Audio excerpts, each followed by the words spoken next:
ഇന്ന് കുറച്ച് വറ്റമീൻ കിട്ടിയായിരുന്നു. അപ്പോൾ ആദ്യം മുളകിട്ട് വെക്കാന്നാണ് വിചാരിച്ചത്. പിന്നെ ഞങ്ങൾ തീരുമാനം അങ്ങോട്ട് മാറ്റി തേങ്ങ അരച്ച് വെക്കാന്നുള്ള തീരുമാനത്തിലെത്തിയിട്ടുണ്ട്. ഇത് നമ്മൾ മുളകിട്ട് വെക്കാൻ വേണ്ടിയിട്ട് പ്ലാൻ ചെയ്തപ്പോൾ ചതച്ച് വെച്ച ഒരു ചെറിയുള്ളിയാണ്. ഒരു 7-8 ചെറിയുള്ളി ചതച്ചിട്ടുണ്ട്. ഒരു ചെറിയ കഷ്ണം ഇഞ്ചിയും ചതച്ച് വെച്ചിട്ടുണ്ട്. ഇത് നമ്മൾ ഒരു 2 പിടി തേങ്ങ ചിരവിയിൽ വെച്ചിട്ടുണ്ടായിരുന്നു, അതിലേക്ക് ചേർക്കുകയാണ്.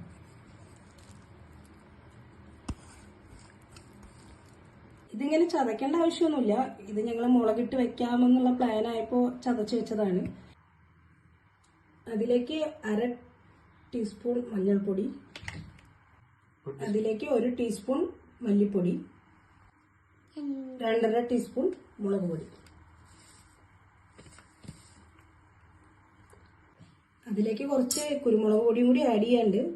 ഇവിടെ ഇല്ലാത്തതുകൊണ്ട് കുറച്ച് കുരുമുളക് പൊടി ഇട്ടിട്ടുള്ളൂ. നിങ്ങൾ ആഡ് ചെയ്യുമ്പോൾ 1/2 ടീസ്പൂൺ കുരുമുളക് പൊടി ഇടുക കേട്ടോ. ഇത് നമുക്ക് എല്ലാം കൂടി നല്ല മഷി പോലെ അരച്ചെടുക്കണം കേട്ടോ. നമ്മൾ കറി വെക്കാൻ മൺചട്ടിയാണ് എടുത്തിരിക്കുന്നത്. അതിൽ കടുക് പൊട്ടിക്കാൻ 1.5 ടീസ്പൂൺ വെളിച്ചെണ്ണ ഒഴിച്ചിട്ടുണ്ട്. എണ്ണ ഏകദേശം ചൂടായി വരുമ്പോൾ കടുകിട്ട് പൊട്ടിക്കും. കടുക് ഏകദേശം പൊട്ടി വരുമ്പോൾ ഒരു 3-4 ചെറിയുള്ളി ചെറുതായിട്ട് അരിഞ്ഞത് അതിലേക്ക് ഇട്ടിട്ട് ഒന്ന് മൂപ്പിച്ചെടുക്കണം കേട്ടോ. ചെറിയുള്ളി ഏകദേശം ബ്രൗൺ കളർ ആകുമ്പോൾ നമ്മൾ അരച്ച് വെച്ച അരപ്പ് അതിലേക്ക് ചേർത്ത് കൊടുക്കുക. എന്നിട്ട് അതിൻ്റെ പച്ചമണം മാറുന്ന വരെ ഒന്ന് നന്നായിട്ട് ഇറക്കി കൊടുക്കണം കേട്ടോ.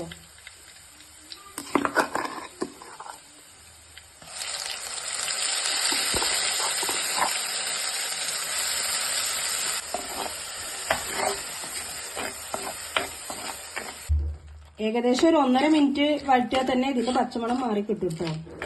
ആ പച്ചമണം മാറിയതിന് ശേഷമാണ് ഇതിലേക്ക് വെള്ളം ചേർക്കേണ്ടത്. ഞങ്ങളിവിടെ മിക്സിയിൽ ബാക്കി വന്ന അരപ്പിന്റെ വെള്ളമാണ് ചേർക്കുന്നത്. നിങ്ങൾക്ക് വേണമെങ്കിൽ പച്ചവെള്ളം ചേർക്കാം കേട്ടോ. നമ്മൾ ഏകദേശം ഒരു കപ്പ് വെള്ളം ഒഴിച്ചിട്ടുണ്ട് കേട്ടോ.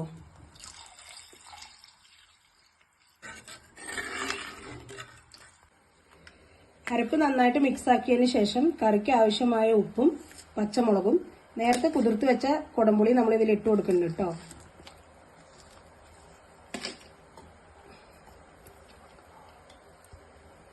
ഞാനിവിടെ പച്ചമുളക് 4 എണ്ണമാണ് ഇട്ട് കൊടുത്തിരിക്കുന്നത്. പിന്നെ കുടംപുളി കുതിർത്ത് വെച്ച വെള്ളം കൂടി ഞാൻ ഇതിൽ ഒഴിച്ചു കൊടുക്കുന്നുണ്ട്. പുളിക്ക് വേണ്ടിയിട്ട് നമ്മളെ നേരത്തെ കുതിർക്കാൻ വെച്ച 3-4 കുടംപുളി മാത്രമേ ഇതിലേക്ക് ഇട്ടിട്ടുള്ളൂ കേട്ടോ. അരപ്പ് നന്നായിട്ട് തിളച്ച് വന്നതിന് ശേഷമാണ് നമ്മളിതിൽ മീൻ ചേർക്കുന്നത്. അപ്പോൾ ഇവിടെ നന്നായിട്ട് തിളയ്ക്കുന്നുണ്ട്.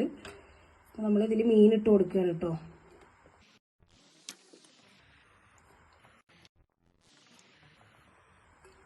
അതിന് ശേഷം അതിലേക്ക് കുറച്ച് കറിവേപ്പിലയും കൂടി ഇടുകയാണ്. എന്നിട്ട് നമ്മളിത് അടച്ചു വെച്ച് വേവിക്കുകയാണ് കേട്ടോ.